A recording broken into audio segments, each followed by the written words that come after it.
يا بني آدم قد أنزلنا عليكم لباسا يواري سوآتكم وريشا ولباس التقوى ذلك خير ذلك من آيات الله لعلهم يذكرون يا بني آدم لا يفتننكم الشيطان كما أخرج أبويكم من الجنة ينزع عنهما لباسهما ليريهما سوآتهما إنه يراكم هو وقبيله من حيث لا ترونهم إنا جعلنا الشياطين أولياء للذين لا يؤمنون وإذا فعلوا فاحشة قالوا وجدنا عليها آباءنا والله أمرنا بها قل إن الله لا يأمر بالفحشاء أتقولون على الله ما لا تعلمون قل أمر ربي بالقسط وأقيموا وجوهكم عند كل مسجد وادعوه مخلصين له الدين كما بدأكم تعودون فريقا هدى وفريقا حق عليهم الضلالة إنهم اتخذوا الشياطين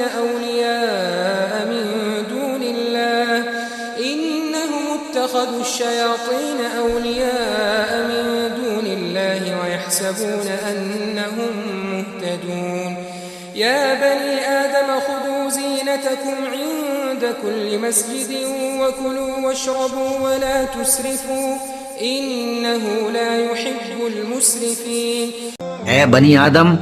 ہم نے تم پر پوشاک اتاری کہ تمہاری شرم گاہوں کو چھپائے اور تمہارے بدن کو زینت دے اور جو پرہیزگاری کا لباس ہے وہ سب سے اچھا ہے یہ اللہ کی نشانیاں ہیں تاکہ لوگ نصیحت حاصل کریں اے بنی آدم دیکھنا کہیں شیطان تمہیں بہکا نہ دے جس طرح تمہارے ماں باپ کو بہکا کر بہشت سے نکلوا دیا اور ان سے ان کے کپڑے اتروا دیے تاکہ ان کے ستر ان کو کھول کر دکھا دے وہ اور اس کے بھائی بند تم کو ایسی جگہ سے دیکھتے رہتی ہیں جہاں سے تم ان کو نہیں دیکھ سکتے ہم نے شیطانوں کو انہی لوگوں کا رفیق بنایا ہے جو ایمان نہیں رکھتے اور یہ لوگ جب کوئی بے حیائی کا کام کرتے ہیں تو کہتے ہیں کہ ہم نے اپنے بزرگوں کو اسی طرح کرتے دیکھا ہے اور اللہ نے بھی ہم کو یہی حکم دیا ہے کہہ دو کہ اللہ بے حیائی کے کام کرنے کا تو حکم نہیں دیتا کیا تم اللہ کی نسبت ایسی بات کہتے ہو جس کا تمہیں علم نہیں کہہ دو کہ میرے پروردگار نے تو انصاف کرنے کا حکم دیا ہے اور یہ کہ ہر نماز کے وقت سیدھا قبلے کی طرف رخ کیا کرو اور صرف اسی کی عبادت کرو اور اسی کو پکارو اس نے جس طرح تم کو ابتدا میں پیدا کیا تھا اسی طرح تم پھر پیدا ہوگے ایک فریق کو تو اس نے ہدایت دی اور ایک فریق پر گمراہی ثابت ہو چکی ان لوگوں نے اللہ کو چھوڑ کر شیطانوں کو رفیق بنا لیا اور سمجھتے یہ ہیں کہ ہدایت یاب ہیں اے بنی آدم ہر نماز کے وقت اپنے آپ کو مزین کیا کرو اور کھاؤ اور پیو اور بیجا نہ اڑاؤ کہ اللہ بیجا اڑانے والوں کو دوست نہیں رکھتا